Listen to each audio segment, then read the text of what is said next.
okay, aku dah jumpa macam, okay, benda ni best. Tapi kelemahan dia, saya tak ada kawan. Tak ada kawan. Saya tak ada kawan nak buat benda tu. And masa tu saya form 3 lagi. So mak saya cakap, alah kau perempuan lah.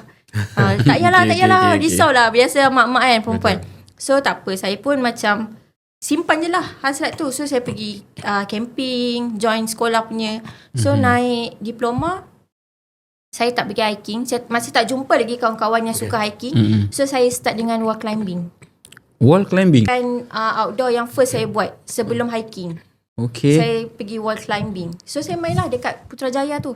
Tapi main kat situ je lah. Saya nak cakap saya climbers pun saya tak juga. Semua main macam isi masa lapang macam tu, ikut kawan kan. So selepas saya masuk degree, sebelum tu adalah hiking biasa-biasalah, bukit-bukit je kan. Selepas saya masuk degree, baru saya meneruskan saya punya passion yang dah lama saya tinggal masa form 3 tu. Kata buku tu. Start